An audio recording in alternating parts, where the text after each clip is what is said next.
Danish theologian Søren Kierkegaard once said, "Once you label me, you negate me.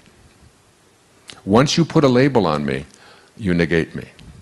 And the Tao is filled with that. God, in reading Rumi this last week, I felt like he and Lao Tzu must have been brothers.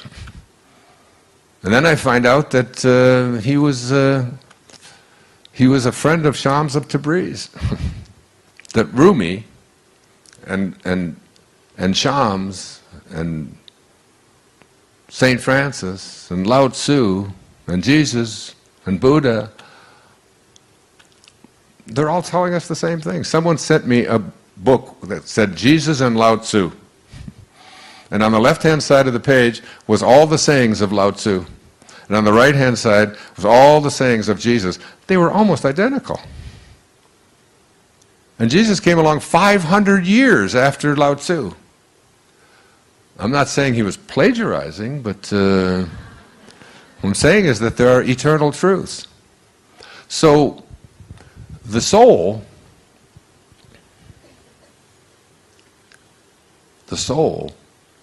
the invisible part of you, is the part of you that is infinite.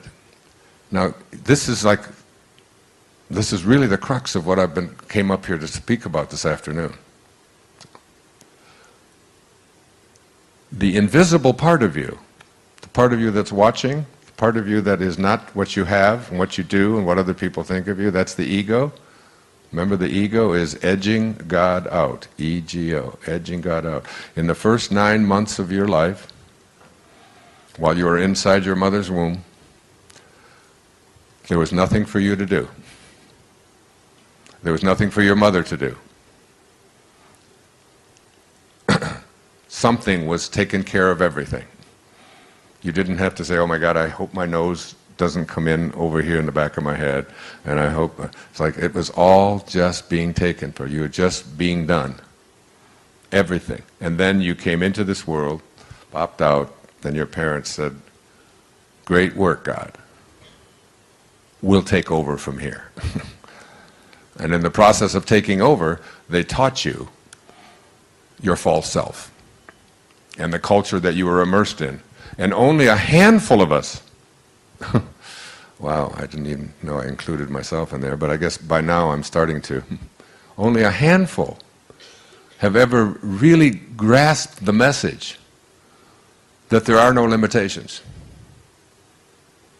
That which is infinite has no limitations. So hear this, really hear this. Your soul, the invisible part of you, your excitement, is who you are. It's who you are, not this thing, this dust, who you are.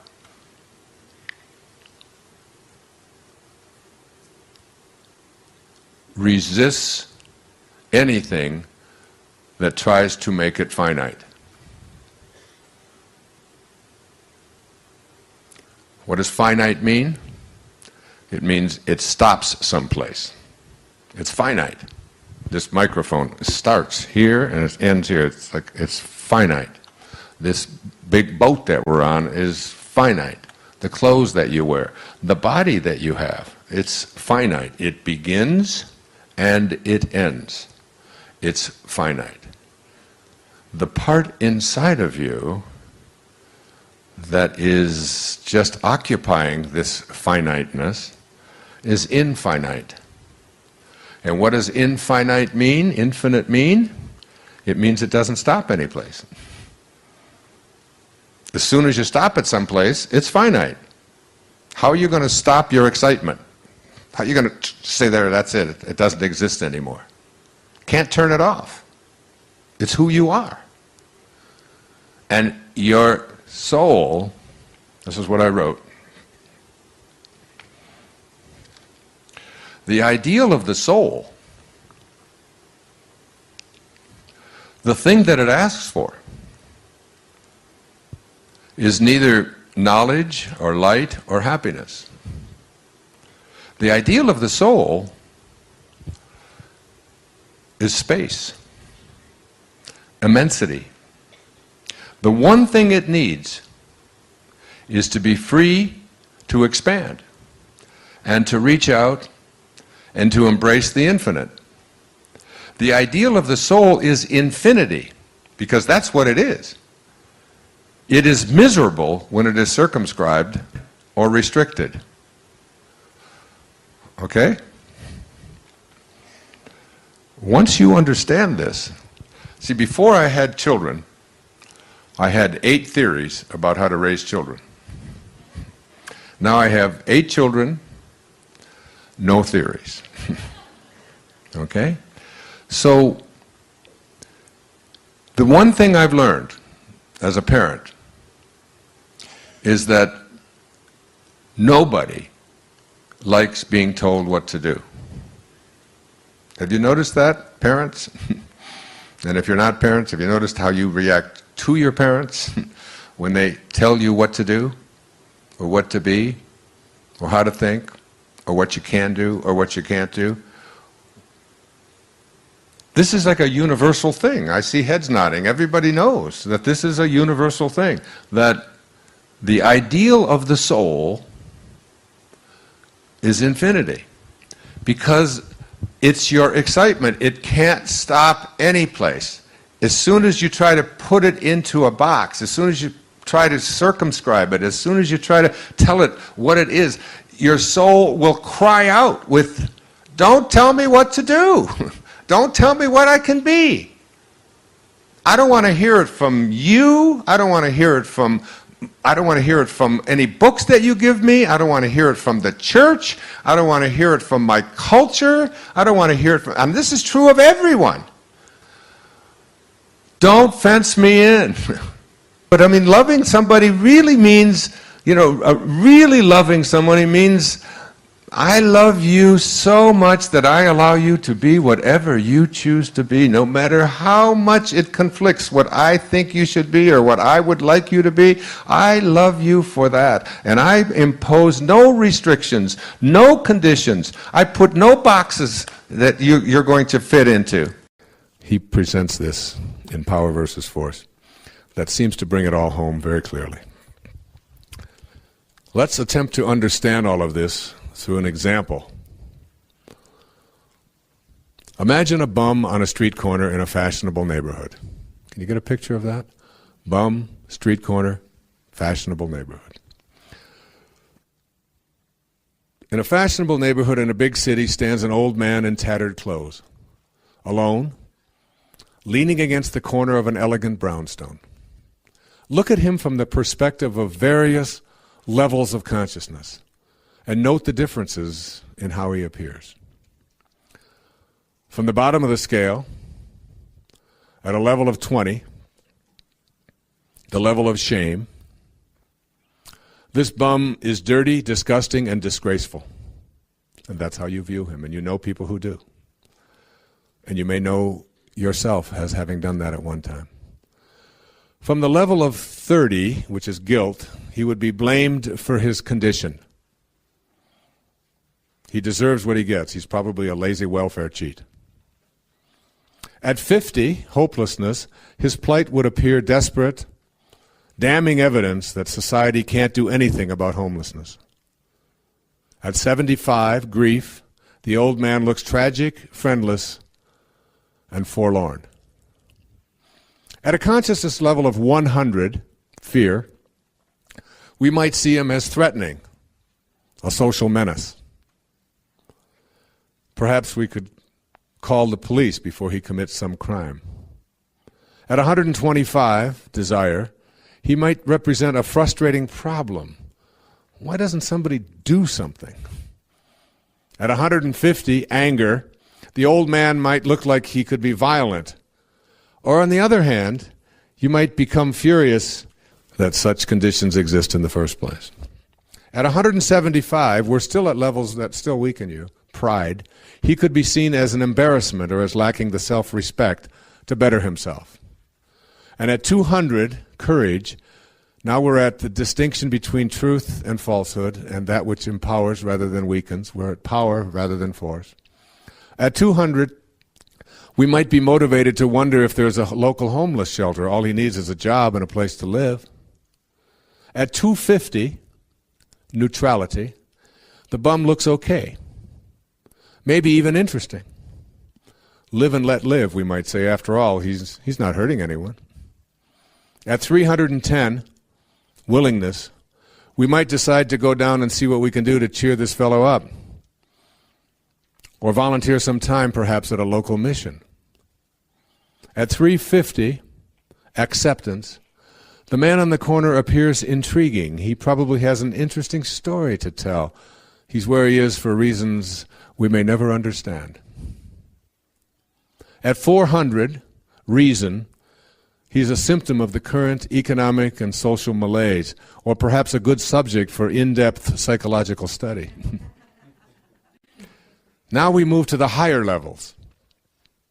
At the higher levels, the old man begins to look not only interesting, but friendly, then lovable. Perhaps we would then be able to see that he was, in fact, one who had transcended social limits and gone free. Maybe a joyful old guy with the wisdom of age in his face and the serenity that comes from indifference to material things. At 600, peace, the highest level any of us will ever attain here. He is revealed as one's own self in a temporary condition. Can you see the difference? Can you see the distinctions between how we look at things? A simple bum standing on a corner and all of the attendant ways that we have of processing it, some of which will weaken us individually and collectively, and some of which will empower us individually and collectively. There's nothing natural about living a life filled with stress and anxiety, having feelings of despair and depression, and needing pills to tranquilize yourself. Agitated thoughts that produce high blood pressure, a nervous stomach, persistent feelings of discomfort, an inability to relax or sleep, and frequent displays of displeasure and outrage are violating your natural state. Believe it or not, you have the power to create the naturally stress-free and tranquil life you desire. You can utilize this power to attract frustration or joy, anxiety or peace. When you're in harmony with the 7 phases of intention, you can access and pull from the source of all in order to fulfill your intention of being stress-free and tranquil. So if it's natural to have feelings of well-being, why is it that we seem to experience so much unwellness and tension? The answer to this question provides you with the key that leads to the peaceful life you desire. Stress is a desire of the ego. We speak of stress as if it were present in the world as something that attacks us. We say things like, I'm having an anxiety attack, as if anxiety is a combatant. But the stress in your body is rarely the result of external forces or entities attacking you. It's the result of the weakened connecting link to intention caused by your belief that ego is who you are. You are peace and joy, but you've allowed your ego to dominate your life. The following lighthearted way to stop taking yourself so seriously is from a book by Rosamund and Benjamin Zander. He's the conductor of the Boston Philharmonic Orchestra, titled The Art of Possibility. It illustrates in a delightful way how we allow ego to create many of the problems we encounter that we label stress and anxiety. It's called Rule Number 6. I'll share it with you. 2 prime ministers are sitting in a room discussing affairs of state. Suddenly a man bursts in, apoplectic with fury, shouting and stamping and banging his fist on the desk. The resident prime minister admonishes him. Peter, he says, kindly remember rule number 6. Whereupon Peter is instantly restored to complete calm, apologizes and withdraws. The politicians return to their conversation only to be interrupted yet again 20 minutes later by an hysterical woman gesticulating wildly, her hair flying. Again, the intruder is greeted with the words, Marie, please remember, rule number 6. Complete calm descends once more, and she too withdraws with a bow and an apology. When the scene is repeated for a third time, the visiting prime minister addresses his colleague. My dear friend, he says, I've seen many things in my life, but never anything as remarkable as this. Would you be willing to share with me the secret of rule number 6? Very simply, replies the resident prime minister. Rule number 6 is, don't take yourself so damn seriously. Ah, says his visitor, that's a fine rule. After a moment of pondering, he inquires, and what, may I ask, are the other rules? Oh, there aren't any. As you encounter stress, pressure, or anxiety in your life, remember rule number 6. At the moment you realize you're thinking stressful thoughts, by noticing and discontinuing the inner dialogue that causes stress, you may be able to prevent its physical symptoms. What are the inner thoughts that produce stress? I'm more important than those around me. My expectations aren't being met. I shouldn't have to wait. I'm too important. I'm the customer here, and I demand attention. No one else has these pressures. All of these above, along with a potentially endless inventory of rule number 6 thoughts, are from the ego's bag of tricks. You aren't your work, your accomplishments, your possessions, your home, your family, your anything. You're an aspect of the power of intention, dressed in a physical human body, intended to experience and enjoy life on earth. This is the intention that you want to bring to the presence of stress. You must become conscious of the need to activate thought responses that match your intention. These new responses will become habitual and replace your old habit of responding in stress-producing ways. When you examine segments of stress-producing incidents, you always have a choice. Do I stay with thoughts that produce stress within me, or do I work to activate thoughts that make stress impossible? Here's another easy tool that will help you to replace the habit of choosing anxiety and stress. I call them 5 magic words. Here they are. I want to feel good. I want to feel good. Your intention here is to be tranquil and stress-free. When you feel good, you're connected to your intentions, regardless of what goes on around you or what others expect you to feel. Many events will transpire in which your conditioned response is to feel bad. Be aware of these outer incidents and say the 5 magic words. I want to feel good. In that precise moment, ask yourself if feeling bad is going to make the situation any better. You'll discover that the only thing that feeling bad accomplishes in response to outer situations is to plummet you into anxiety, despair, depression, and of course, stress. Instead, ask yourself in that moment what thought you can have that will make you feel good. When you discover that it's responding with kindness and love to the bad feeling, which is quite different from wallowing around in it, you'll begin experiencing a shift in your emotional state. Now you're in vibrational harmony with your source, since the power of intention knows only peace, kindness, and love. I assure you that your decision to feel good is a way of connecting to spirit. It isn't an indifferent response to events. By feeling good, you become an instrument of peace, and it's through this channel that you eradicate problems. By feeling bad, you stay in the energy field that creates resistance to positive change and experience a stressful, anxious state as a byproduct.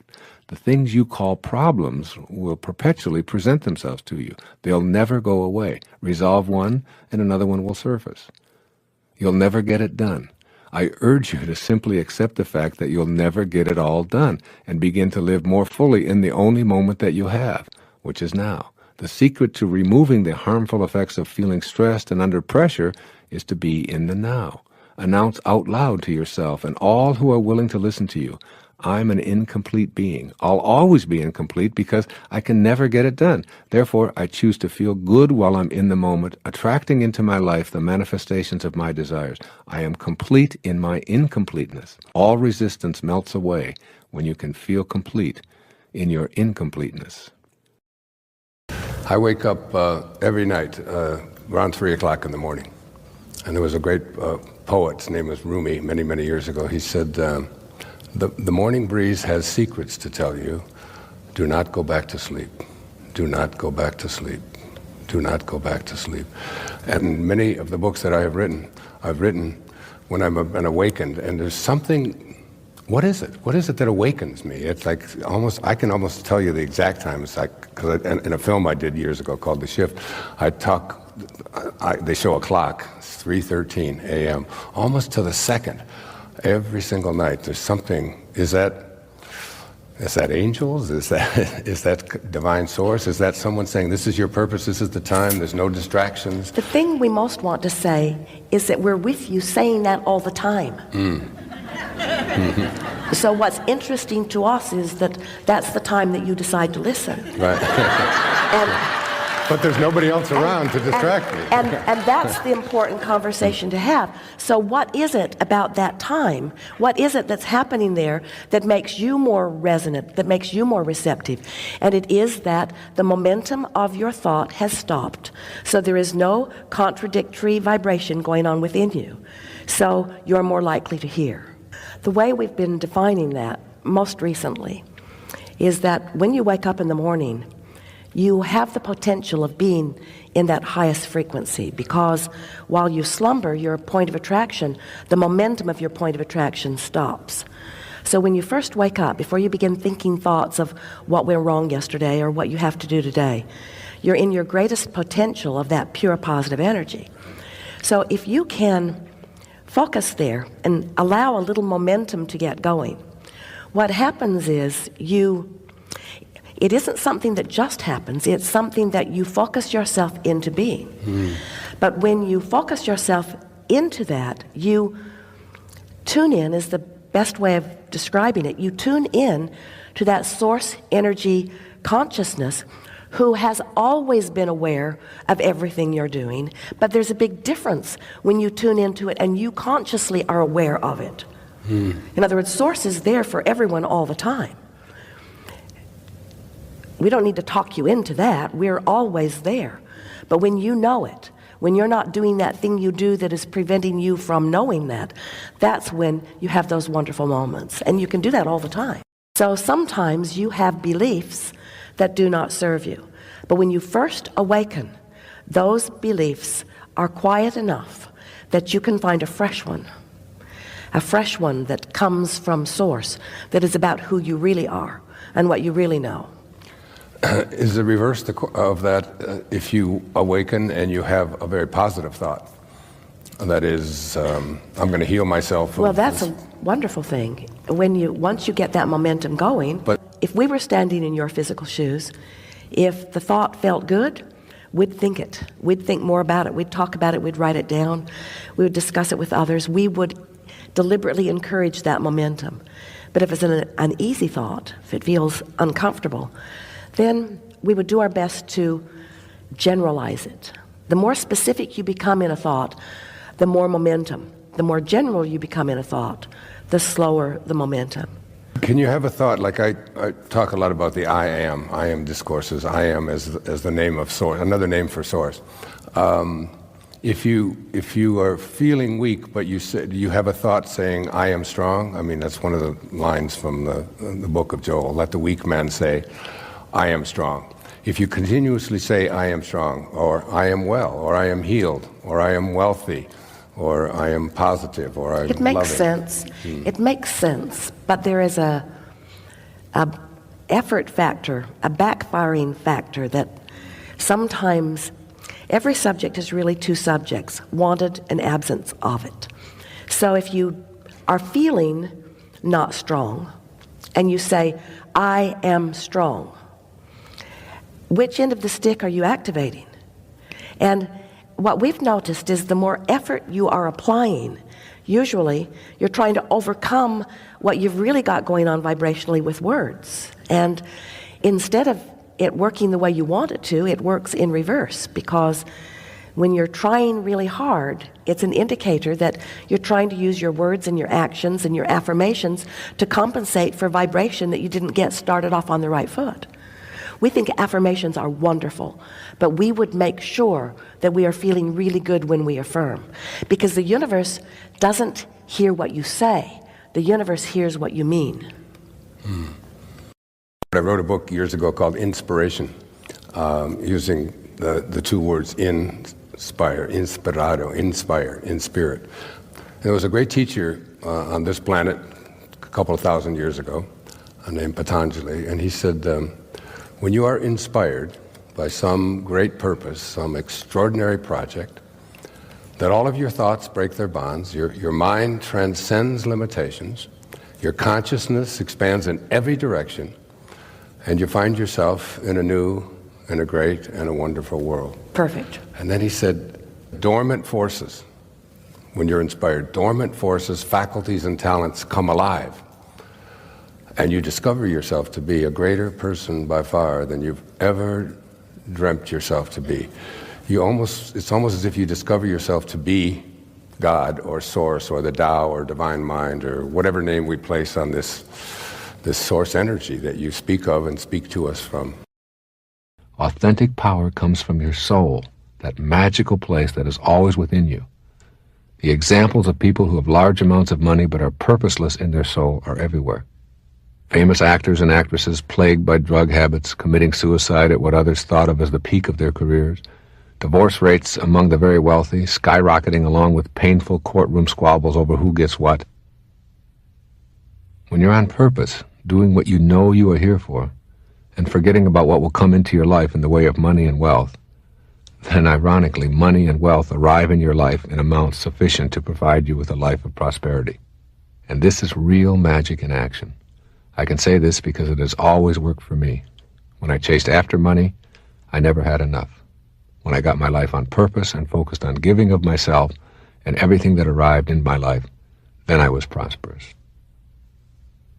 What follows are some guidelines that you can use as you start to befriend your own miracle-making potential. First, of course, is to disdain all disbelief. Send scarcity out of your mind and refuse to have those kinds of thoughts. When an old, habitual scarcity thought begins to enter your consciousness, simply say, "Next." It will remind you that the old thought is now finished, and you are entering a new, prosperous thought process. Using "next" as a magic word will remind you to get on with the magic of believing, rather than the anguish of doubt. Study the world of matter, of all material possessions at the subatomic level. Begin to note that everything material is nothing more than empty space when viewed from a closer perspective. See the folly of making that material world your master.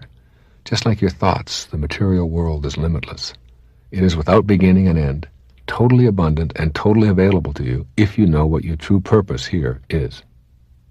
Develop a trust in your intuitive inner voices. It has been said that those who are classified as lucky are essentially those who go with their hunches rather than what others have prescribed. If you feel a strong inner inclination to change jobs or to try a particular investment, then place more trust in that hunch. This is your divine guidance encouraging you to take a risk, to ignore the ways of the herd, to be the unique individual that you are. Learn to trust your intuition and allow your physical body to travel the path that you are feeling within. Work at replacing thoughts within you that reflect the scarcity consciousness. If you elect to constantly tell the world what is missing in your life and how you can never get ahead, it is because you are in possession of an inner space that believes strongly in lacks. You can replace negative inner slogans with new thoughts that include abundance, plenty, bountifulness, profit, ease, and the like. When you see these thoughts as the way your universe is and process your world in these ways, the words and concepts will be your way of presenting yourself. You will begin to act on the new thoughts, just like you previously acted on the old ones to create your life circumstances. Develop a conviction in your heart that prosperity truly belongs to you. To think about prosperity is a great beginning, but you must make those thoughts that you are entitled to prosperity into actual beliefs. Merely wishing for it is not enough, for nothing will truly be in your life until you reach a conviction within you that it belongs there. Trust in the divineness that you are, and that is the perfection of the universe. Remember, when you trust in yourself, you trust in the wisdom that created you. And obviously, when you doubt yourself, you question that same divine intelligence that brought you here. Surrender and relax about it, and you will know what to do. You no longer have to worry. Prosperity will indeed come to you, and you will be creating it in a magical way. Trust in the miracle that you are, then get on with your life in a purposeful way. Get rid of the polarity that you may have about money. You have perhaps either seen money as God's blessing or as the arch enemy of spirituality. Keep in mind that if your purpose involves providing things that require money for others and for yourself, and if you are uncompromised about your own commitment to your purpose, then money will show up in your life to assist you with your heroic mission. The denouncing of money is a trap. Instead, see it as that which is manifesting in your life to assist you with your purpose.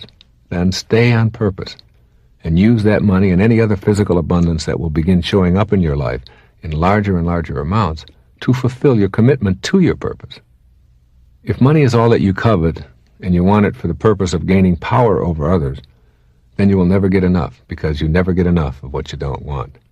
Your goal is in the invisible realm, that place where you do all of your living. Money and other symbols of prosperity arrive in your life to assist you on that path. If you miss the message, you may see lots of money come into your life, and you will also experience it disappearing. Avoid the trap of expecting your prosperity to arrive in your life through the efforts of others. You create your own life of prosperity. No one has to change in order for you to experience your own prosperity. This is an inner game, and you must leave behind your expectations of others. Take responsibility for your own feelings about prosperity, and you will eliminate any and all suffering that you experience in this context. Prosperity is something that I know can be achieved by anyone. If I can experience it coming from my scarce beginnings, then it is hard for me to imagine that anyone else cannot make it happen. You may never have thought of yourself as a person who has genius residing within you. You may have thought that genius is a word reserved for the Mozarts, Michelangelos, Einsteins, Madame Curies, Virginia Woolfs, Stephen Hawkings, and others whose lives and accomplishment have been publicized. But keep in mind that they share the same essence of consciousness that you do. They emanated from the same power of intention as you did. They have all shared the same life force animating them as you do. Your genius is in your very existence, awaiting the right circumstances to express itself. There is no such thing as luck or accidents in this purposeful universe. Not only is everything connected to everything else, but no one is excluded from the universal source called intention. And genius, since it's a characteristic of the universal source, must be universal, which means that it's in no way restricted. It's available to every single human being. It certainly can and does show up differently in every single one of us. The qualities of creativity and genius are within you, waiting your decision to match up with that power of intention.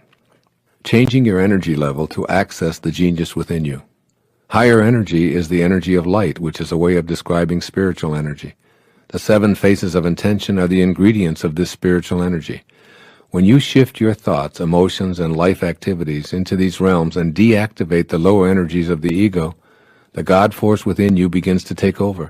It's so automatic that it travels faster than your thoughts. This is why your thoughts about how you did it are so bewildering. The higher energy level actually transcends thought, moving into vibrational harmony with the source energy of intention.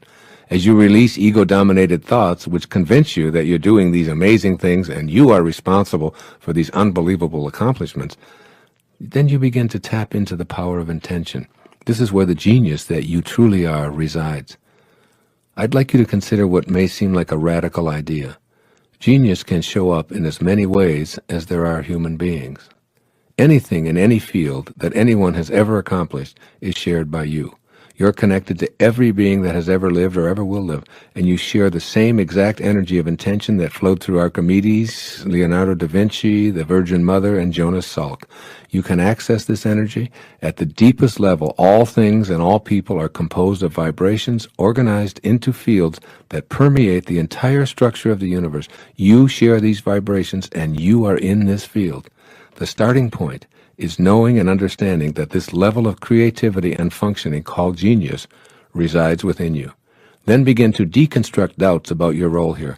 Make a commitment to raise your energy levels to vibrate harmoniously with the field of intention, despite attempts by your ego and other egos to dissuade you. Expanding your reality.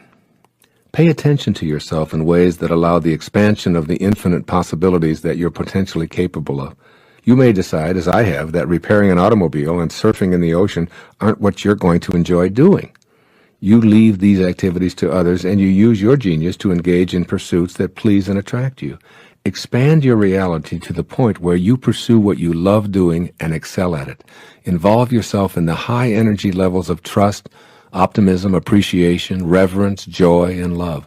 That means love for what you're doing, love for yourself, and love for your genius, which allows you to immerse yourself in any activity and enjoy the process of experiencing it fully. Trusting your insights. The process of appreciating your genius involves trusting those inner flashes of creative insight as being worthy of expression. Never, but never regard any creative thought that you're having as anything other than a worthy potential expression of your inner genius. The only caveat here is that these thoughts must be in vibrational harmony with the 7 faces of intention. Inner thoughts of hatred, anger, fear, despair, and destruction simply don't foster creative insights. The low-energy, ego-dominated thoughts must be replaced and converted to the power of intention. Your creative impulses are real, they're vital, they're worthy, and they crave expression. The fact that you can conceive of them is proof of this. Your thoughts are real, they're pure energy, and they're telling you to pay attention and get that connecting link to the power of intention polished up through living at different levels than you've accepted as normal or ordinary. At these levels, everyone is a genius. Appreciating the genius in others. Every person you interact with should feel the inner glow that comes from being appreciated, particularly for the ways in which they express their creativity. A core theme which strengthens the flow of the power of intention is wanting for others as much as you intend for yourself. Appreciating the genius in others attracts high levels of competent energy to you. By seeing and celebrating the creative genius, you open a channel within yourself for receiving the creative energy from the field of intention. These kinds of events of people walking by and saying, "Is this your strawberry ice cream?" and you say, "Wow, I was just thinking about that. Ooh, what's going on? How did that happen? Where did that come from?" Or you're thinking about your sister and you're just having a conversation with her. You haven't seen her in 5 years, and you go to the phone and she's calling, or, you know, endless numbers of these kinds of synchronistic events that almost like you have a collaboration with fate they become more frequent, they become more noticeable, they aren't something that you say, "Oh, how could this happen? Isn't that interesting?" or "It's just chaos," because there's no such thing as chaos, no, is there? it's only the appearance of chaos. There is nothing in chaos. It's like when you go to, say, let's say you go to New York City, and the best example I can use of chaos is Grand Central Station. Okay, Yeah. so everybody is going hither and thither every which way and what, and you think it's chaotic. But each person is going to a specific destination, and not only that. If you were to announce a track change from track 11 to track 10, you'd see a further intensification of the chaos. But in fact, it is an elaboration of the underlying order. So in all this seeming chaos, there's an underlying order. And it's not only that you should go and get flowers wherever you go. The Vedic expression is, when you're in that state, then wherever you go, flowers will bloom. Yeah. You don't have to wait for them. You choose where you want to go, and the flowers will bloom on your path. Yeah, I believe that. I mean, I know that. I do. And I've seen it happen, and I believe you can take this kind of consciousness and make it work, not only for you, but for those around you, or for the world. That the thoughts, the images, the vision, the ability to manifest, to create what you want for yourself. You see, if enough of us in the world believe, for example, in a nuclear holocaust, just taking it to something that affects all of us, and certainly all of our children who are going to inherit this place from it. If enough of us believe that exists, doesn't it? I mean, that's a consciousness. And if enough of us believe it, we will collectively begin to act upon that consciousness, that fear, if you will.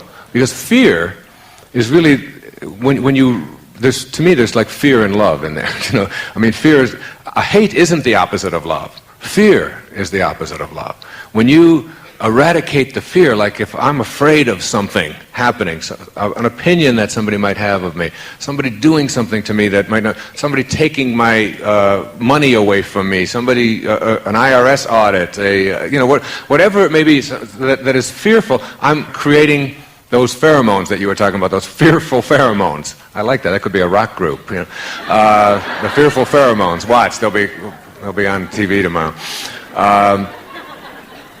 You create that. When I have that fearful thought, I find myself, I use a technique that I'm writing about in Real Magic, where I just say, I use the word next. Just like, okay, here's that thought, and I say to myself, next.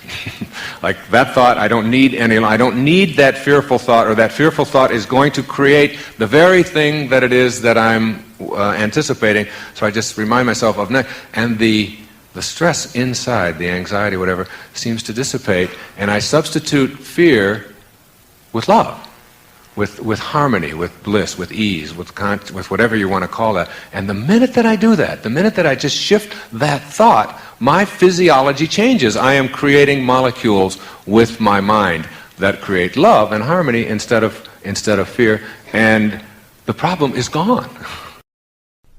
Unconditional love is really nothing more than the absence of fear. The ego is where fears originate, with constant messages that you are incomplete and need more, that you need to win to be better in comparison to others. With its unceasing pressure, the ego keeps you in a constant state of turmoil and anxiety. Here is where all fears are birthed and nurtured within you. To accept unconditional love as your premise for living, you will have to tell the ego that there is no need to prove anything, and that all you want or hope for is already here. With this kind of declaration, fear is removed from your life and is replaced with love. Remember the biblical quote, "Perfect love casteth out all fear." The world you live in is an intelligent system in which every moving part is coordinated by every other moving part. There's a universal life force that supports and orchestrates everything. It all works together in perfect harmony. You are one of those moving parts. You showed up here in this body that you inhabit, precisely on time. Your body will leave here with the same precision. You're an essential piece of this complex system. Here you are in this intelligent system that has no beginnings and no ends, in which all of the galaxies move in harmony with each other. You must have shown up here for a reason. Khalil Gibran said, "When you are born, your work is placed in your heart." Take a moment right now and point to yourself. Your finger is very likely pointing right at your heart, not at your brain, but at your heart. This is who you are. The constant beating of your heart in and out and in, is a symbol of your infinite connection to the always present heartbeat of God, or the universal intelligence. Your left brain calculates, figures things out, analyzes, and comes up with the most logical choices for you. It thinks. Your right brain represents your intuitive side. This is the part of you that goes beyond reason and analysis. It's the part of you that feels things, that's sensitive to love, that's emotional about what's important to you. Your right brain allows you to tear up as you hold your babies or bask in the beauty of a glorious day. Your left brain can analyze it, while your right brain lets you feel it. Pick a situation and ask yourself if what you know or what you feel is most important to you. Generally, what you'll take care of first depends on the situation and circumstances you're in. Your intellect can be figuring out exactly how you're supposed to act in a relationship when things are collapsing or when they're rapturous. And then there are times when what you feel will supersede what you know. If you are feeling fearful, scared, lonely, or on the other hand thrilled, loving, and ecstatic, these will be the dominant forces you'll act upon. These are the times when your right brain is right. Your right brain will always lead you passionately to your purpose. Listening to your right brain. There's an intuitive, invisible presence that's always with you. I picture this presence as a nagging little creature who sits on your right shoulder and reminds you when you've lost your sense of purpose. Listen to your invisible companion. Express the music that you hear and ignore what everyone else around you thinks you should be doing. As Thoreau put it, if a man does not keep pace with his companions, perhaps it is because he hears a different drummer. Let him step to the music he hears, however measured or far away. Be willing to accept that others may even see you as having betrayed them, but you haven't betrayed your music, your purpose. Listen to your music, and do what you know you have to do to feel whole, to feel complete, and to feel as if you're fulfilling your destiny. You'll never be at peace if you don't get that music out and let it play. Let the world know why you're here, and do it with passion. Being passionate means taking risks. You may indeed find yourself living a comfortable life when you don't follow your instincts. You're aware of that nagging companion saying to you, "This may look right, but does it feel right? Are you doing what you came here to do?" For many people, the answer is, "How do I know what my heroic mission is?" You'll find your passion in what inspires you the most. And what does the word inspire mean? It derives from the words in spirit. When you're inspired, you never have to ask about your purpose. You're living it. For one of my children, it's about riding horses and being at the stables. She's in heaven when on horseback or even cleaning out a stall filled with horse manure. Another daughter is only inspired when she's singing, writing music, or performing. She's felt that way since she was 2. For another, it's her artwork and design that makes her feel purposeful. For yet another, it's designing websites and creating computer programs for others. For me, it's writing and speaking and creating products to help people become self-reliant. This has always been my passion, even as a young boy. When I go before an audience and I sit down to meditate, I repeat the mantra, "How may I serve? How may I serve? How may I serve?" How can I get my ego out of this presentation, out of this program? out of what it is that I am doing and my needs to have rewards and to have applause and to have people tell me how wonderful I am. How can I get all of that out? If you're a dentist, you can give a flower to every patient. You can call them in the evening and ask how they're doing, as my dentist always does. You can make your waiting room a place where people look forward to coming by putting in programs like this for people to listen to while they're being drilled on. It doesn't make any difference. If you're a cab driver, you can make your cab a place of service. You can do a little bit extra. And the irony is when you turn your life over to being a statesman and ultimately to being a spiritual being, this attitude allows this free-flowing, unconditional, loving energy that is the divine universe, that is God, to enter into your life. And it just keeps going. You're just keeping the channels open, folks. That's all you're doing. You're just keeping it open. And you're aware of every little cue that comes along that blocks that channel. The minute that it's there, it's an angry thought, it's a judgmental thought, it's a stressful thought. The minute that it shows up, you replace it with an attitude of service, gratitude, generosity, and it leaves. The part of you that knows, the part of you that is infinite, as the poet suggests, the part of you that is every place, is also in all that you would like to see show up in your life. And if you keep a generous, grateful, serving attitude, you'll never block it. Thank you. Human beings are multidimensional. We don't get that. We think we're just one-dimensional. Maybe two we'll get in. We don't see that there's 18, 20, 50, hundreds of dimensions that are all part of this transitional process called humanity. And that when you get this inside of you, that death is no longer anything to be terrified of. It's just you understand, you know, it isn't a belief, it isn't a faith, it isn't a religious thing. It's an understanding that you can't kill thought. And form never dies. It is always just in transition. And if you just ask yourself the question, am I a body with a soul, or am I a soul with a body? And if you know that you're a soul with a body, if you know that you aren't this body, and that you've been in many bodies already. You've been in this little body, and then in this 12-year-old body, and this 18-year-old body. You've been in all these bodies. When there's no form left to any of them, you take on a whole new approach to this terrifying thing called aging or dying. I had to address the Florida Council on the Aging last week. I was the keynote speaker. And I got up there and I said, and there were all of these people who work with aging people and all of these older people and so on. And I got up and my opening line was, "You've asked me to be the keynote speaker on a subject that I don't believe in.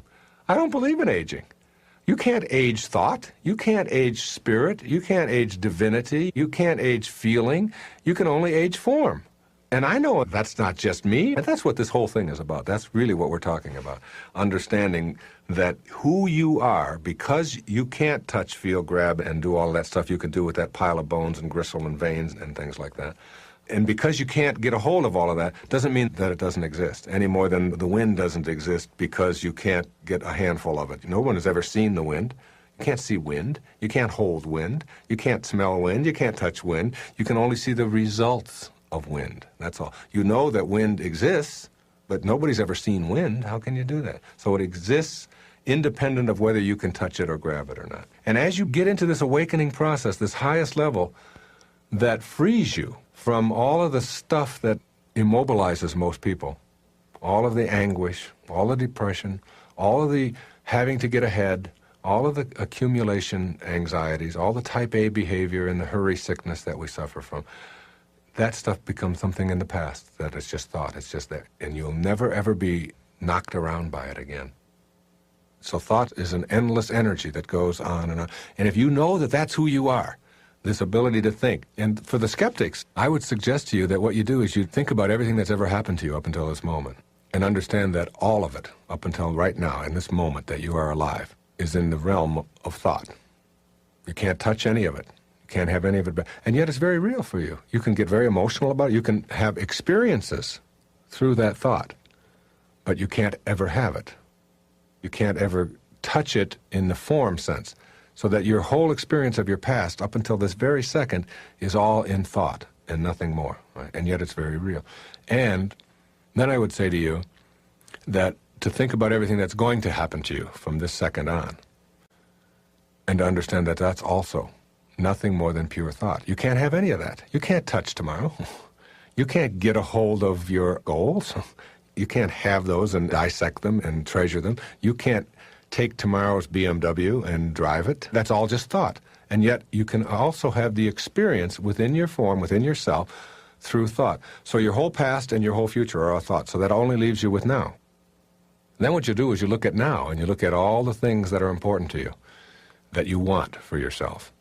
And you start with your children and your wife or your husband and your co-workers and your parents and all of these people, and you understand that the only way you can ever experience them in the moment is through thought, through your mind. You can't do it any other way. You can't get behind their eyeballs and be them.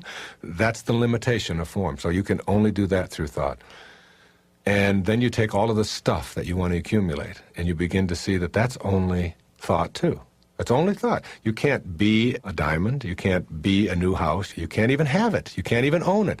It is only in your mind that you do something with it, and you can experience it, but you can't have it. Now you get to this place where you understand there are no limits on me, because I can think anything I want. Now you're looking at new rules. New rules. Here are the rules. There are no such thing as cause and effect. Now, we live by cause and effect in form. You do this, and it causes this, and physical form is altered by this and that. But in thought, you don't have to have a cause and effect. In other words, if you're doing something in thought, and you want to change the thought to something else, or if you're right now in Chicago, but you want to be in Afghanistan, you just go there. You can go there and you don't have to get on a train, and you don't have to fly. You don't have to do any of that. In thought, you don't have to have cause and effect. That place of no limits is how you start looking at everyone and everything in the universe. And you begin to look at all the stuff that we get really hung up with owning, and you start saying to yourself, if it's in my life, it's fine, and if it's not, that's okay too. And you look at your relationships, and you find out that almost everything you fight about, you're fighting about stuff that doesn't even exist, isn't even real for you. What's real is just how you think and what you fill yourself with. And if your thoughts are harmony and ease and serenity and love, and that's all you have to give away, then that's what you start giving away. You can be anything, you can do anything, you can go anywhere. I think of it like an actor on a stage. You sort of see your form going through these motions. Like, we produce a series of tapes, all right? So that's one of the motions that it goes through. In order to do that, we got to fly to Chicago. In order to do that, you got to drive through rainstorms. And you just sort of watch your form go through all of these things. But there's another part of you, the real divine part of you, the real you, that sort of just stands back like an actor on a stage and says, these are just emotions that I'm going through, but that isn't really me. I'm much more divine and much greater than all of that. I'm much bigger and grander than all of that. And you start seeing the perfection behind everything that you're doing. And you never worry again about your form wearing out or about dying or any of those things. They become meaningless. And that's who you are. That which never changes. And if you ask any of the spiritual masters who've ever walked among us, any teacher that will come your way, they will teach you that reality is the part of you that is eternal. And when you live there, you abide in an absence of fear. And you begin to know that life itself is a sublime experience. And there are no accidents in it at all. That this is an intelligent system that we are all a part of. And that intelligence, whatever you want to call it, flows through each and every one of us. And the same intelligence that moves a star across the sky moves a thought across your mind. The same intelligence allows the seedlings to sprout. And we'll take a little seedling and have treeness in it, just as a little drop of human protoplasm has you-ness in it. And it has a future pull. And the whole physical domain is handled in that drop of human protoplasm. When you will show up and when you will leave. It's all in there. The thing that makes you a member of something called higher awareness is that you, unlike a tulip bulb, which has its future pull built into the bulb, you get to decide. You get to decide on the pictures. And you get to determine what your life truly is, not what this garage where you park your soul is all about. And to understand this, go to the poets. We were doing a tour, a backpack thing with my wife and two other couples this summer on Haleakala in Maui, this dormant volcano. And you go down in there and you hike for 3 days. It's a wonderful experience. It's like the closest you can get to being on another planet, I think. It's very silent, and the terrain looks like God has just sort of reached down and placed each object in there. It's a very peaceful, beautiful place. And it's all volcanic dust. And when we got one day in, and we all sat down to do a group meditation, I picked up a handful of this volcanic dust, and I said, would you like to... I used to teach this poetry, and I've written a lot of it myself. And I said, would you like to hear what Emily Dickinson had to say about this in a poem that she wrote in 1914 called A Single Hound? And we all sat around and we meditated, and I held this dust in my hand. And I said, listen to Emily Dickinson, and listen to this, and think about you as the noticer and as that which is being noticed, what you've been watching as you send your body back to nowhere. And what part of you is real and what part isn't. She said, this quiet dust was gentlemen and ladies and lads and girls, was laughter and ability and sighing and frocks and curls. This passive place, a summer's nimble mansion where bird and bees fulfilled their oriental circuit, then ceased like these. Think of this room filled with all of these people here tonight. And think 1,000 years into the future. And listen to her words again. This quiet dust was gentlemen and ladies and lads and girls, was laughter and ability and sighing and frocks and curls. You see, if your primary identification is with this thing called your body, then you are destined to a life of fear. If you know that who you are in a state of heightened awareness is not this raw material, it's as if this organizing intelligence we'll call God has taken all of this raw material and organized it into various levels of awareness. Here are some rocks, here are some plants, here are some animals, here are human beings. All made up of the same stuff. It's not the raw material that separates us from all other life. It's something called awareness. And this heightened awareness that we have a capacity, most of us live our lives at the awareness level of survival. The awareness level of daily awareness in this room, where the animals live. Just sort of taking care of their offspring and providing for themselves and planning a little bit for the future and putting a little bit away. And the idea of a higher level of awareness doesn't even enter our consciousness. We're satisfied to survive, except for the fringe dwellers who say, there is a deeper, richer experience of life. I know it. And just because you who are in my life are not on my path, not only are they not on your path, they're not even on an entrance ramp to your path. And they probably won't be. And that's divine too. That's perfect. That's here to teach you to be kind, not to be right. Principle number 1. Be independent of the good opinion of others. There are many well-meaning people in our lives who have ideas about what we should or shouldn't be doing. Relatives tend to be specialists in this area. If we let them guide us with advice that isn't congruent with our inner calling, we'll suffer the anguish, the slings and arrows, if you will, of an uninspired life. Each of us can feel what we're being called to be. When we pay attention, we can hear our own impatient voices coaxing us to pay attention and complete the assignments we brought with us from the world of spirit. But when we allow the opinions and dictates of others to determine what we're doing or what we're going to be, we lose sight of our objective to live an inspired life. We need to determine for ourselves exactly how much we've allowed others to decide issues such as what we do, where we live, with whom we live, and even how we're treated.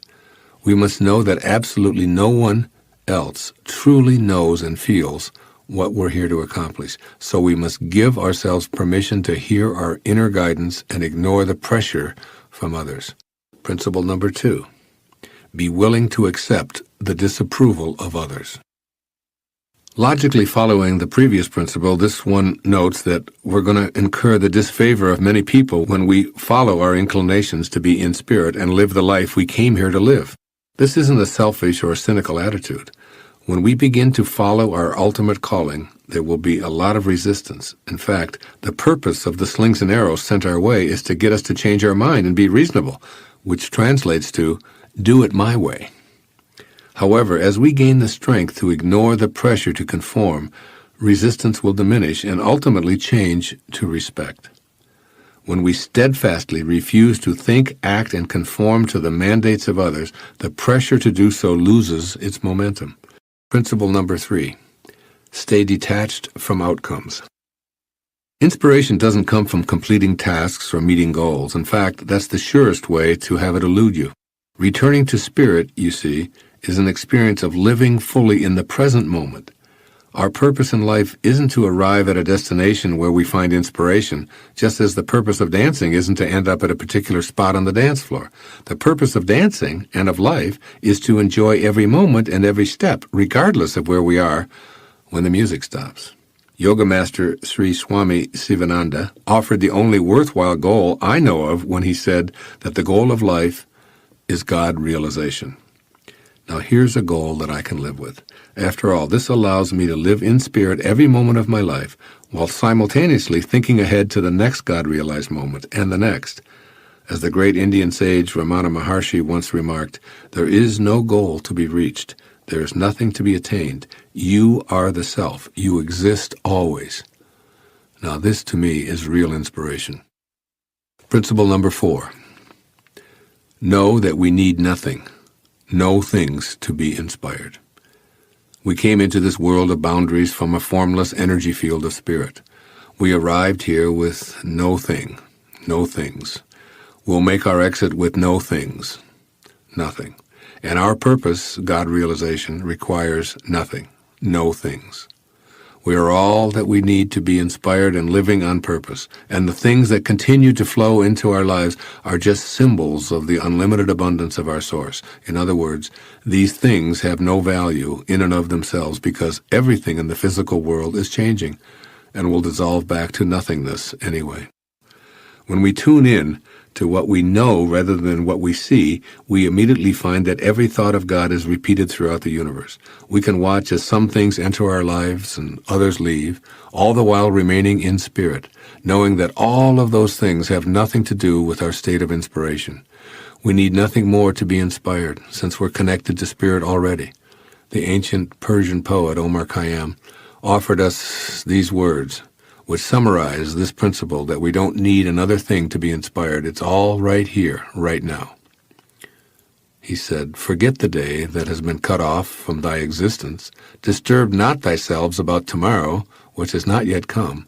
Rest not upon that which is no more. Live happily one instant, and throw not thy life to the winds." Principle number 5. Don't die wondering. This principle is extremely important in working toward an inspired life because it motivates us to act. After all, we don't want to be full of regrets because we failed to heed our ultimate calling. Attempting to do something, even if it doesn't succeed, is inspiring because we don't tend to regret what we do, we regret what we didn't do. Even following a futile attempt, we're inspired because we know that we gave it a shot. It's wondering whether we should or shouldn't try something that leaves us feeling stressed and incomplete. Principle number 6, remember that our desires won't arrive by our schedule. There's an ancient aphorism that goes, if you really want to make God laugh, tell God your plans. In essence, this means that all we desire will arrive in our life when and only when we're aligned vibrationally with the energy of our source. Our ego won't be consulted or get to determine the schedule. Creation reveals its secrets when it's good and ready. Our job is to take the focus off of the when and put it on being connected to our originating spirit. Our job is to stop challenging and demanding responses from God and instead be more like God. Our job is to understand and accept that all of the things that show up in our life, which we often find contradictory or troublesome, are there because we've attracted them. And we need to have these obstacles in order to clear an opening for our true spirit purpose to emerge. We can let go, surrender, and remind ourselves that all is in divine order. We're much more successful when we allow inspiration to flow in on God's terms than when we're impatient and demanding. As always, our job in God realization is to become more like God. That means surrendering to the timetable that's always perfect, even when it seems to be full of errors. Keep these 6 principles handy and access them anytime you find yourself lacking inspiration. Remember, too, that we're called to this world of inspiration, which beckons us to let go and let God. We grow up believing in so many limitations that after a while our lives actually manifest those limitations. We hear ourselves saying things that we accept as truth, when in fact they are misbeliefs that have turned into our truths. Here are 5 of those myths or misbeliefs that permeate our culture. 1. I can't help the way I am. I've always been this way. If you find yourself believing that you must always be the way you've always been, you are arguing against growth. You must shed the illusion that you cannot help the way you are. You must create a knowing within you that you have the power to create whatever kind of person you want to become in all aspects of your humanity. 2. It's my nature. I inherited who I am, and it can't be changed. To enter the realm of real magic, you will have to suspend such thoughts and become a spiritual being first, a being who has no limitations in the inner domain where boundaries are non-existent. 3. My personality is controlled by my chemistry and metabolism. This is a lie we hear over and over again, and it is repeated in some of the most prestigious circles, making it even more difficult to overcome. While scientists may in fact have a point about body chemistry, what they too often fail to address is what kind of control we have over our own body. Our body chemistry is always being affected by how we choose to think. I want you to take a look at the enormous power that you have in your mind for containing those enzymes or retraining them to work for you rather than against you. Here's misbelief number 4. My family is responsible for my personality. These kinds of pronouncements are the very sort of inner thoughts that will keep you from ever allowing miraculous changes to take place in your personality. You must know within that you not only have a choice today, but you have always had a choice concerning how you react to the influences of your family. The choice is always yours. Know that your family and your role within your family influence you today to the extent that you believe that they do. You must become the producer, director, and actor in the unfolding story of your life. 5. I can't escape my culture and times. If you believe that the culture determines who you are and what kind of a person you will turn out to be, then that will be your reality. On the other hand, everyone who has ever made a difference in the world has been an innovator. An innovator looks within and allows their conscience and commitment to a purpose decide who they will become.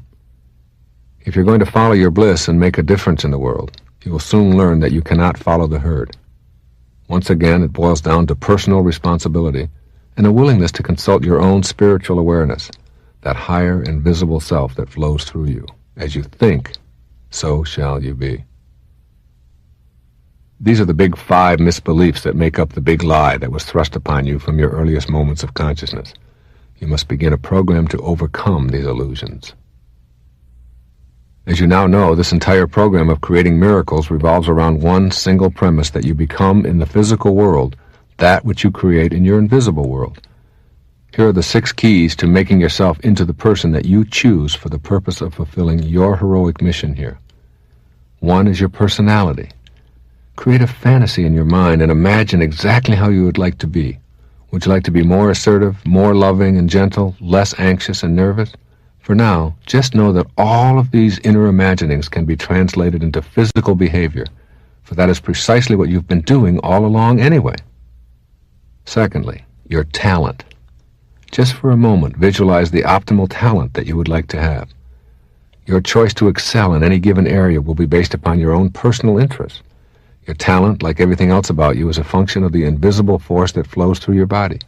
It is not in your hands, your genes, or any part of your physical apparatus. It is in the force that flows through all of your being. When you begin to know rather than doubt your talent, you will discover the necessary physical abilities to carry out your purpose. Third is your intelligence. How smart would you like to be? Would it take a miracle for you to be smarter intellectually than you already are? You are as capable as you need to be to fulfill your purpose. Your intelligence is infinite. Almost 20 years ago, I redefined intelligence in your erroneous zones. A truer barometer of intelligence is an effective, happy life lived each day and each present moment of every day. You are a genius. You can improve your arithmetic and reading skills. You can learn anything that you put your mind to. You are a spiritual being first and foremost, and you cannot put a number on that. Fourth, your habits and customs.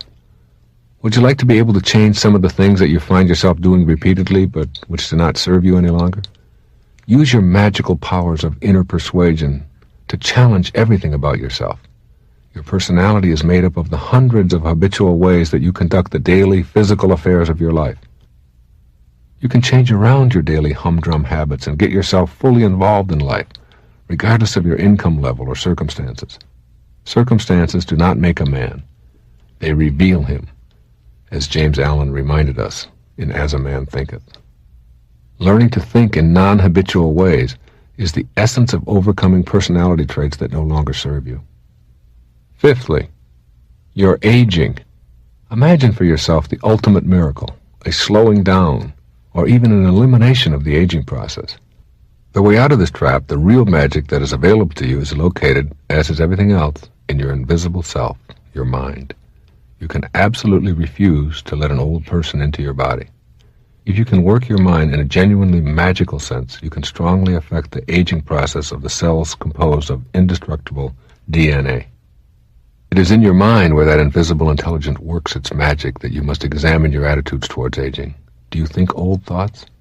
You can begin to rethink how you feel about having your individual cells deteriorate.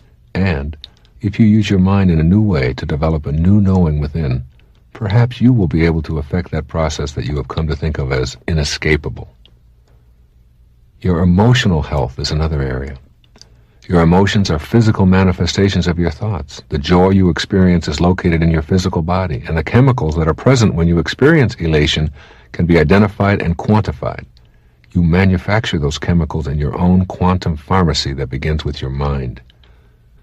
When you begin to heal the inner you and consult that inner voice constantly, you literally begin to alter your immune system. Emotions show up in your body as physical manifestations of your thoughts. Keep this in mind as we head toward the path of real magic. The sage emulates the natural philanthropy of the Tao, and all of his needs are fulfilled in the process.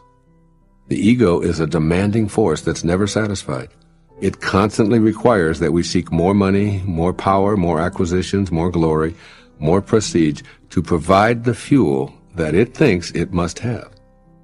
But living a Tao-centered life rather than an ego-centered one removes us from the rat race, as it offers inner peace and satisfying fulfillment. This is what I believe the wisdom of this verse of the Tao Te Ching is saying for the 21st century. First, make an attempt to reverse ego's hold on you by practicing the Tao's teaching to serve the needs of others, and all your own needs will be fulfilled. Generously thinking of and serving others will lead to matching your behaviors with the perpetual rhythm of the Tao. Then its power will flow freely, leading to a fulfilling life. Ego wants the opposite, however, as it tells you to think of yourself first and get yours before someone else beats you to it. The main problem with listening to ego is that you're always caught in the trap of striving and never arriving. Thus you can never feel complete. As you reach out in thoughts and behaviors, you activate loving energy, which is synonymous with giving. I see the sacred, invisible source of all in its eternal state of giving and asking nothing in return. I vow to be this too in my thoughts and in my behaviors.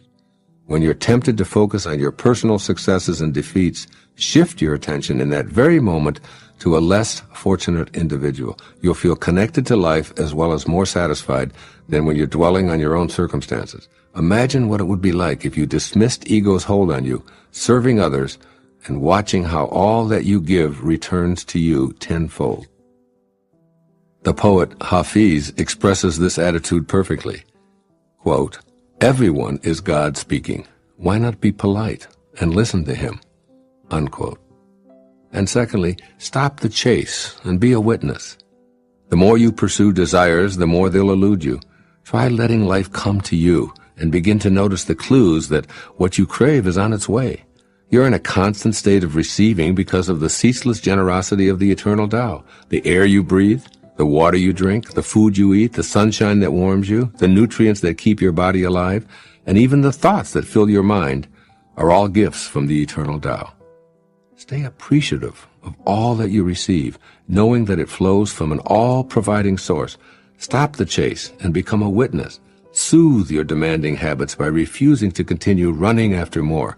By letting go, you let God. And even more significantly, you become more like God and less like the ego, with its lifetime practice of edging God out, E-G-O. Extend your perspective beyond the sensory level. Your inner conviction knows that a rose is more than a flower, as it offers a pleasant fragrance and velvety petals. Use that knowing to perceive the creative invisible force that brings an intricate blooming miracle from nowhere to now here. Experience the essence of the Creator who allowed this blossoming masterpiece to emerge from a tiny seed. Note that the seed arrived from what we can only refer to as the world of formless nothingness or spirit. See that spirit animating the colors, the scents, and textures, and look at all of life from a transcendent perspective. You'll be less inclined to join the chase and more inclined to live from the inner conviction that your true essence is not of this world. Discontinue pressuring yourself to perpetually accumulate more. Let others be consumed with the chase if they choose to, while you learn to relax. Rather than focusing outward, turn inward. Cultivate awe and appreciation as inner touchstones rather than an outer determination for more adoration and accumulation. When you see a beautiful sight, or hear an enchanting sound, or taste a mouth-watering delicacy, allow yourself to think of the miracle within these sensory pleasures. Be like the master who prefers what is within to what is without. Allow things to come and go without any urgency to become attached to this ephemeral world of comings and goings. Do the Tao now. Be on the lookout for ego demands for an entire day. Decide to diffuse as many of them as you can comfortably, perhaps by assigning them an intensity grade. Living beyond ego situations that are easy to accomplish gets a low number, while those requests that are difficult to quell get a higher number. For example, let's say that your mate drives right on by, or you watch him or her take a different route than you ordinarily do. Silently witness the degree of discomfort with your decision not to say anything. Did ego let you know its preference? Or if you have a conversational opportunity to display your specialized knowledge or describe a situation where you were the recipient of honor or success, note how uncomfortable your decision to remain quiet felt. Again, did ego let you know its preference? As Lao Tzu says in this verse, quote, "Through selfless action, fulfillment is attained. By holding back ego's demands, even for a few moments, you'll feel more and more fulfilled." Unquote. In the Tao, it says that a victory in war is to be celebrated by mourning, because it still gives evidence that we have not found our divine nature. If you love those who love you, what virtue lies in that? Even the morally weak love those who love them. And if you're good to those who are good to you, what virtue lies in that? Even the morally weak do that. Love your enemies. Be good to them. Share with them without expecting anything in return.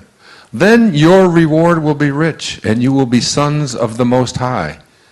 He is kind to the ungrateful and the wicked. Be compassionate like your Father. How much of that do we practice on our planet? Divine love is a love that we have inside of us because it's the only thing we have to give away. That's all we can give away. Again, Patanjali, when you are steadfast, this is who Jesus was. This is who Rumi was. This is who Shams of Tabriz was. This is who Muhammad was. This is who Buddha was. When you are steadfast, which means there's no ego, when you are steadfast in your abstention of thoughts of harm directed towards yourself and others, that all living creatures will cease to feel fear in your presence. That's who St. Francis was. I've been to Assisi. Some of you were there with me. How many? Who was there? Look, so many of you were there with us last year, just a year ago, a little over a year ago. Do you remember the lecture in Assisi? When I stood there and St. Francis just entered my body, and literally I just lost it. I couldn't speak for 7-8 minutes. It was overwhelming, the love. And everyone in the room just stood up and just held their hands out. You can reach this level of consciousness. There's a great Indian poet. His name was Tagore, Rabindranath Tagore. In 1927, he wrote a collection of poetry called the Gitanjali. This is what he said about the ego. I went out alone on my way to my tryst. But who is this me in the dark? I step aside to avoid his presence, but I escape him not. He makes the dust rise from the earth with his swagger. He adds his loud voice to every word I utter. He is my own little self, my Lord. He knows no shame. But I am ashamed to come to thy door in his company. That's the ego. That's the part of us that we have to transcend. That's where we have to go within and recognize who we truly are. And who we are is divine love. When Jesus was asked, who is God? He said, God is love. And he that dwelleth in love dwelleth in me, and I in him. It's just love. That's all Rumi is about. It's about love. It's about love for the beloved, love for the divine, love for that place within us that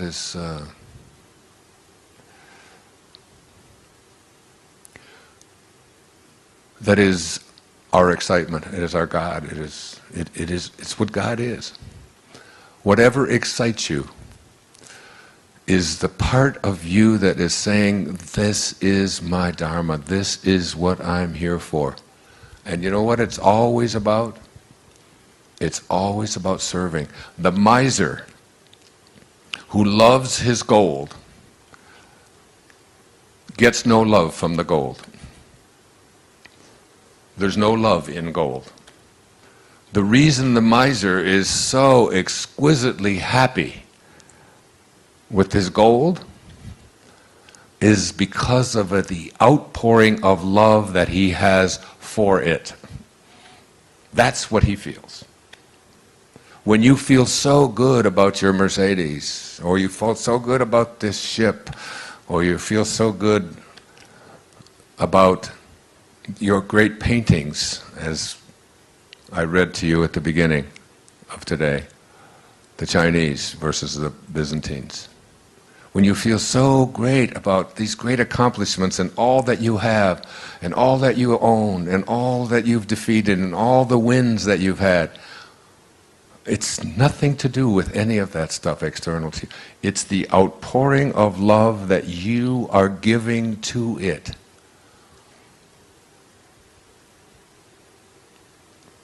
And you can't have love in your life, and you can't give it away unless that's what you have inside. Verse 40 of the Tao says, it's all about returning. It's all about returning. Returning to what? Returning to the place from which you originated. The first 9 months of your life, you lived inside of your mother's womb in water. And during those whole 9 months, nobody could get in there and mess around with you. Nobody could get in there and get you to worry about anything. You didn't have sonograms that you'd look at and say, my God, I don't have a nose yet. What the hell's going on? I sure hope I get a nose. And you got into nose therapy and you worry about it. What if it doesn't happen? You don't do that.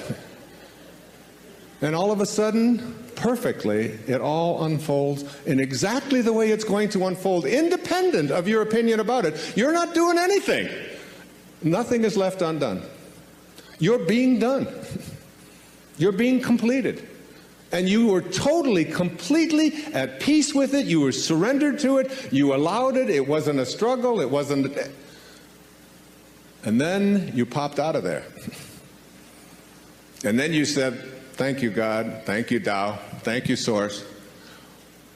We'll take over from here. And that was the biggest mistake. All of a sudden, you took over. And you edged God out. E-G-O. You edged God out. And you took on an ego, didn't you? And what is an ego? It's just an idea. Just an idea about who you are.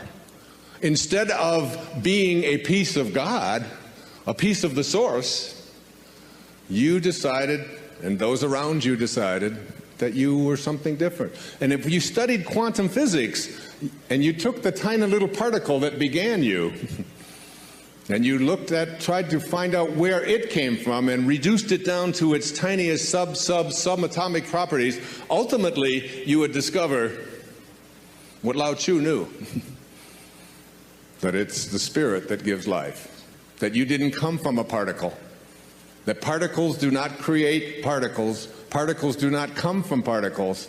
Originally, all particles come from an energy, a field of energy that has no beginnings and no ends and no boundaries. And that's who you are. And returning back to that, and letting go of the idea that who you are is what you have, and who you are is who you control. I don't think there's any more all-pervasive theme in the Tao Te Ching than the idea of being a non-interferer. Do you, Stephen? I mean, isn't it? It's about not interfering, isn't it? It's about letting go. It's about allowing. It's about detaching. And I watch, and I become much more of an observer, even on airplanes. I was in London 5 days ago. And I don't know if you've flown in and out of Heathrow lately, but things have really changed. You know, we couldn't take anything on the plane. The terrorists, whoever they are selling fear, and we respond with more fear. Every time you use force, you create a counterforce, and then another counterforce, and before you know, and the Tao teaches us all. I mean, one of the great lessons in the Tao is that any country that has its primary resources and its energy placed on building weapons is not of the Tao. And those countries that have their consciousness located in the Tao put their energy into tractors and building homes and growing food, not building weapons. I saw a movie not too long ago with Nicolas Cage about warlords or something, the Lords of War, I think it was something like that. one of those alarming things about how much energy we are in the world creating, energy to destroy ourselves. That we have literally created from our consciousness enough weaponry on this planet to eliminate all life within just a few moments. It's all there. It's all there for us. We've allowed ourselves to move so far away from the great teachings of the great spiritual masters. And we believe that we're a Christian nation or that we're a spiritual nation when we find ourselves having moved away from these simple principles and then getting upset with other people because we can have these kind of weapons, but they can't. And we don't look hard enough at ourselves and all the ways that we have deflected ourselves from the greatest teachings of all of the great spiritual masters. That those who understand the way understand that we show up here from an invisible source, and our whole objective in being here is to return to it. It's a return trip. And constantly I call this the state of God realization. That it's within each and every one of us. If we decide that we're going to make this return trip and live a God-realized life, this idea of a God or a source or a spirit or an intelligence that is not something that is external to you, but that in fact is you, is the source of all of us. In the Tao, they call this the world of the 10,000 things. And the 10,000 things is just the ultimate number to represent everything that is in the material world. So that everything that originates in the world of source, in the world of non-being, all being comes from that place. Tonight, and every night for the rest of your life, I want you to take the last 5 minutes before you go off to sleep and realize that you are about to program your subconscious mind. All right? Your subconscious mind is most at home when you are unconscious, when you are asleep. If you spend the last 5 minutes of your day, which so many people do, reviewing all of the things that you don't like, and all the things that didn't work out, and how terrible you feel, and who abused you, and who was mean to you, and who said this, and they did this, and you're constantly doing this kind of thing with your mind, then you are programming your subconscious mind that when you awaken, because you're now about to marinate for the next 8 hours in your subconscious mind. And then when you awaken, you will rejoin the universal subconscious mind, the mind of God, from which we all originate. We're all just individualized personal expressions of that one thing that we call the Tao, or God, or divine mind, or soul, or spirit. But the Tao that can be named is not the Tao. So you want to be real careful about how you program your subconscious mind. This is from the book of Job. In a dream, in a vision of the night, when deep sleep falls upon men while slumbering on their beds, then he opens the ears of men and seals their instruction. Job 33, 15 and 16. When you are slumbering on your bed, he opens your ears and seals your instruction. What you place into your subconscious mind as you are about to go into this deep slumber is all dependent upon what you do the last 3 or 4 or 5 minutes before you go off to sleep. You want to place into your imagination whatever you have placed into the I am that I spoke about earlier. I am well, I am content, I am peaceful, I am happy, I am prosperous, I am abundant, I am God, I am God, I am God. Because at the basic core, each and every one of us are just that.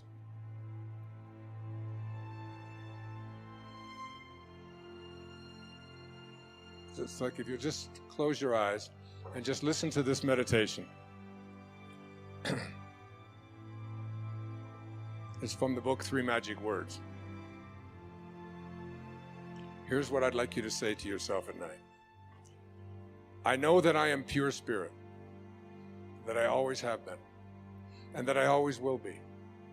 There is inside me a place of confidence and quietness and security where all things are known and understood. This is the universal mind, God, of which I am a part, and which responds to me as I ask of it. This universal mind knows the answer to all of my problems, and even now, the answers are speeding their way to me. I needn't struggle for them. I needn't worry or strive for them. When the time comes, the answers will be there. I give my problems to the great mind of God. I let go of them, confident that the correct answers will return to me when they are needed. Through the great law of attraction, everything in life that I need for my work and fulfillment will come to me. It is not necessary that I strain about this. Only believe, for in the strength of my belief, my faith will make it so. I see the hand of divine intelligence all about me, in the flower, the tree, the brook, the meadow. I know that the intelligence that created all these things is in me and around me, and that I can call upon it for my slightest need. I know that my body is a manifestation of pure spirit, and that spirit is perfect. Therefore, my body is perfect also. I enjoy life, for each day brings a constant demonstration of the power and wonder of the universe and myself. I am confident, I am serene, I am sure. No matter what obstacle or undesirable circumstance crosses my path, I refuse to accept it, for it is nothing but illusion. There can be no obstacle or undesirable circumstance to the mind of God, which is in me, around me, and serves me now. This is the great lesson. Know this within you. When Herman Melville was writing Moby Dick, he wasn't writing about a man looking for a whale. He was writing about a man trying to find his higher self. He said these words, "For as this appalling ocean surrounds the verdant land, so in the soul of man lies one insular Tahiti, full of peace and joy, but encompassed by all of the horrors of the half-lived life." In every moment of your life as you leave here today, you have this choice. You can either be a host to God or a hostage to your ego. It's your call. Thank you. God bless you. Namaste.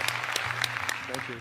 That there is an alignment that you have to make in your life.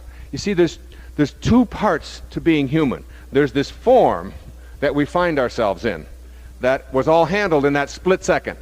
Like all of these hairs that are falling out was all handled in that second. That has not, it's like you get to this point in your life where you watch your form and you watch it on its way to closing parentheses.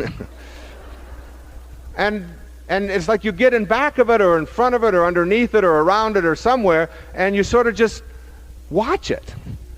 And another wrinkle will appear, and another drooping will take place that you didn't want. You are not your form. You're something other than your form. You have to be careful when you use this on your children. I used this on my 6-year-old daughter, Summer, and she was smart-mouthing one day and just talking a little bit fast, like 6-year-olds are prone to do.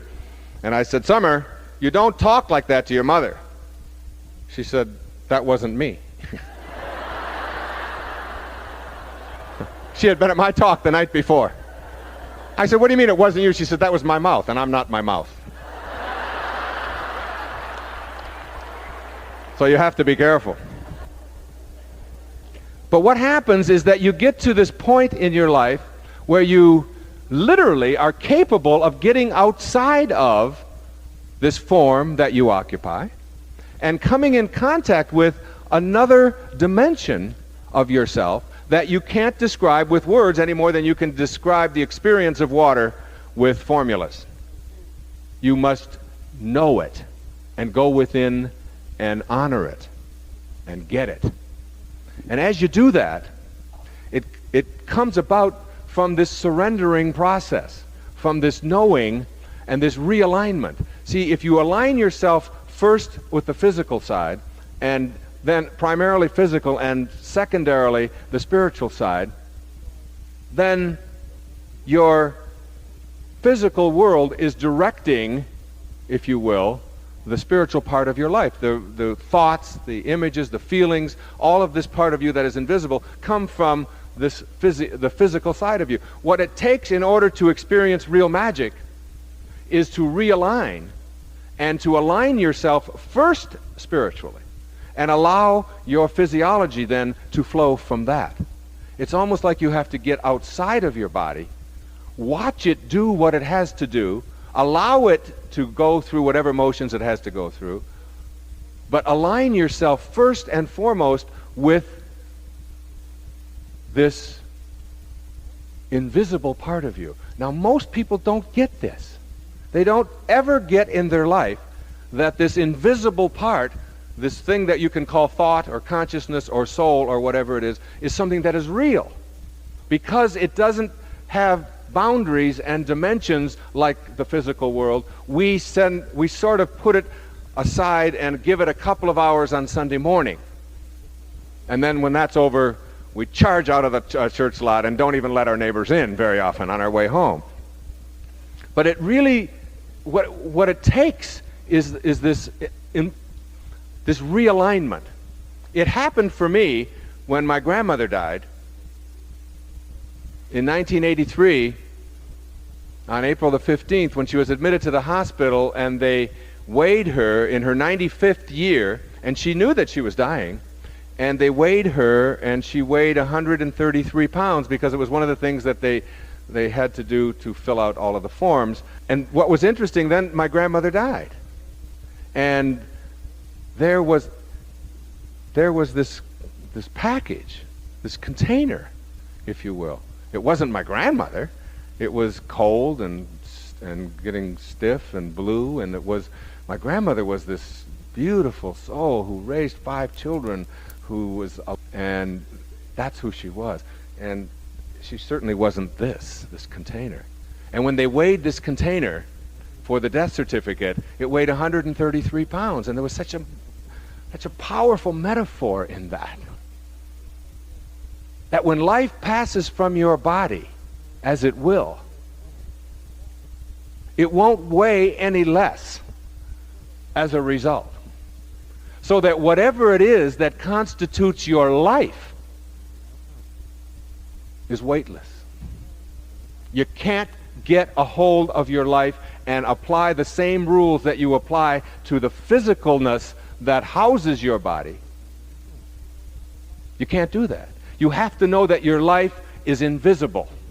It weighs nothing, and yet you can never escape it. That you are not a human being having a spiritual experience at all, but that you're a spiritual being having a human experience. And the quality of that human experience is totally and completely and irrevocably tied to how you use that invisible part of your humanity.